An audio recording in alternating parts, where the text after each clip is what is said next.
Welcome to You Don't Know Zach About.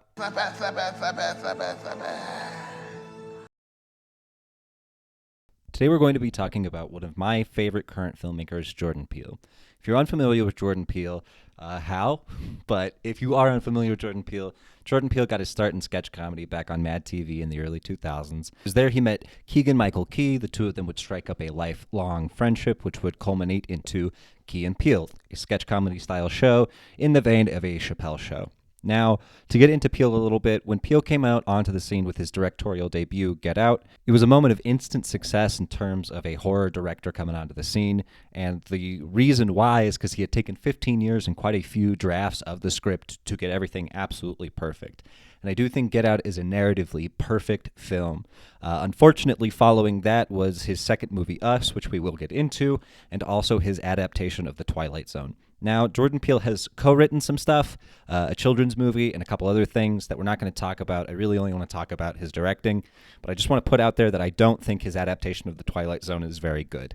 I loved Rod Serling's The Twilight Zone as a child. I watched it with my father all the time, and I think that the adaptation is pretty bad. And it led a lot of people to wonder if Jordan Peele was going to be the next M. Night Shyamalan, which he's not. In my opinion, M. Night Shyamalan truly is a one-trick pony. Everything after The Sixth Sense was pretty rough. Unbreakable and Signs especially are not particularly good films or strong films.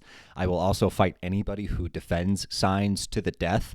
Just let me know when and where, and you and I will go at it. That movie is bad. But no, Jordan Peele is not the next M. Night Shyamalan. He actually has talent. He just had a very bad dip. He had a bad dip in quality in between Get Out and Nope. Now, I am going to talk about all three of Jordan Peele's directed films in the order that I like them in, so least favorite to most favorite.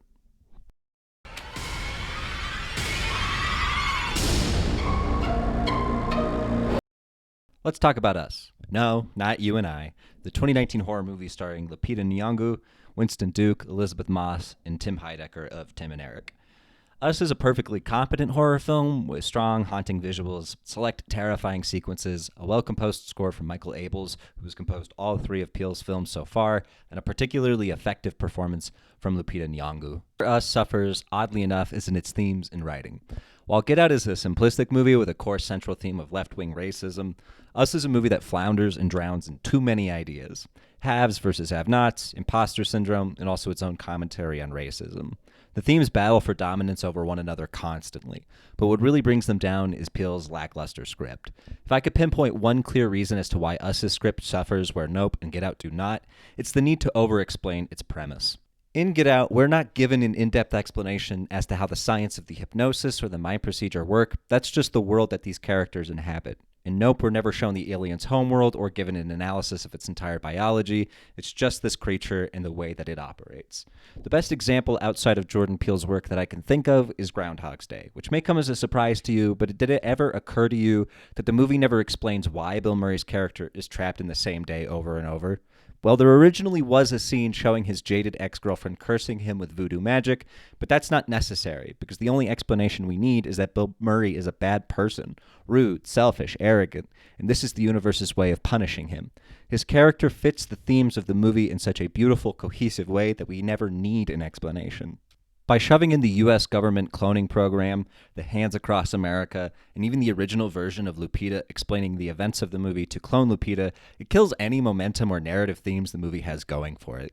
If you treat your audience like they're too stupid to understand your movie, most people are going to sour to the film's concept. Why would clone Lupita need any of this explained to her? They both know everything that's happened. Why, when the government shuts down the cloning project, would they not torch the whole thing to the ground? When the originals are driving or flying somewhere, how do the clones move? Are they just gliding through the air at insane speeds?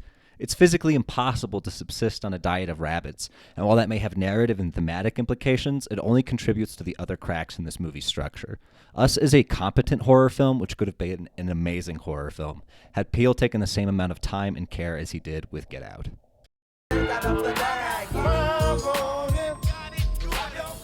That's a classic right there.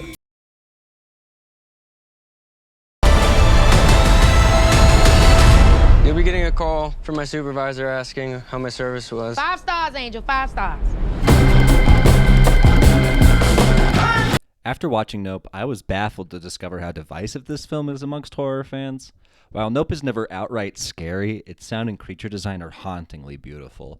The scene where the alien dumps debris in a flood of blood atop the main character's home will stick with me for a long time.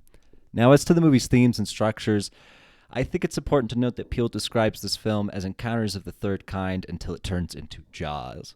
A lot of online discourse surrounding Nope critiques OJ and Emerald Haywood for refusing to leave the farm and continuing to pursue footage of the alien long after it's become apparent that it's very dangerous. I actually really like this aspect of the movie, this almost silent acceptance of the siblings' responsibility and everything. It's after the death of Steven Yeun's character Jupe, along with his audience, when the film transitions into its Jaws structure. While none of the characters say it outright, it becomes obvious that this is no longer about making a quick buck. It's about possibly saving the world from an incomprehensible threat. Nope sees Peele return to a linear narrative structure with a singular goal: capture the alien on camera, which allows the themes of the film to shine through even stronger, just like in Get Out. Like us in Get Out, there is an element of displacement and gentrification, as the Haywood Hollywood Horses Company owes its legacy to the very first film and the supposed black jockey riding the horse in said film. There's also a commentary about letting go of the past, embodied by Steven Yeun's Jupe, who runs a Wild West theme park by the name of Jupiter's Claim, based on a Western film he starred in as a child, which is also where he earned the name Jupe. It can also be said that the characters of Emerald and O.J. Haywood are desperate to find an explanation for what happened to their father, played by the amazing Keith David for the first few minutes of the movie, to kind of explain his death away as more than just an accident. Chief amongst Nope's themes, and definitely its strongest, is man's desire to tame the untamable, to break the unbreakable horse, to exert dominance and control over nature. Nowhere better is the theme encapsulated than with the child Jupe, co-star of a 90s sitcom with a monkey by the name of Gordy. One day on set, a balloon pops and Gordy's primal instincts take over, causing him to maim one actress and kill another actor. This is probably the most disturbing scene in the film, but it's a key one, particularly when Gordy notices the frightened Jupe hiding beneath a coffee table. The monkey peers through a tablecloth, obscuring his vision, and gives Jupe a fist bump just before being shot by the police.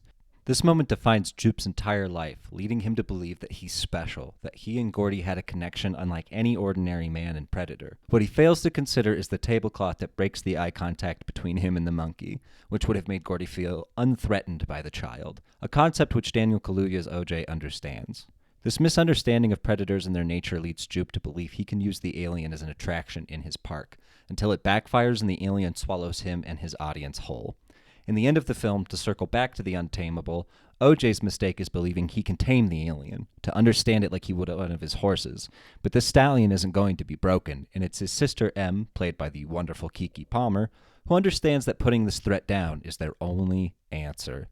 Nope was a strong return to form for Peele, and it's left me eager for whatever he does next.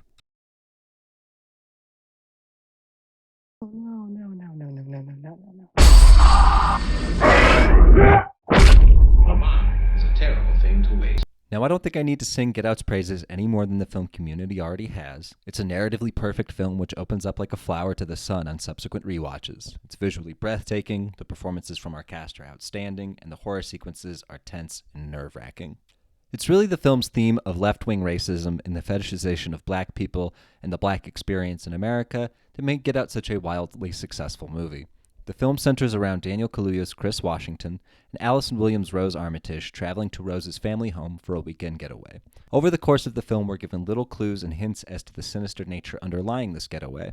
It's when the family hosts a soiree of geriatric white people that we really start to figure out what's going on, particularly when we meet the blind Jim Hudson, played by the enigmatic Stephen Root, who desperately wanted to be a world-class photographer before his vision was taken from him. Eventually, we learn that Chris's body and eyesight are being auctioned off to the highest bidder, an obvious allegory for slavery, and that Jim has secured Chris's keen eye for photography along with the rest of his body. This movie carries its theme so strongly and clearly that every moment, every scene, every exchange of dialogue lifts this film up to even greater heights.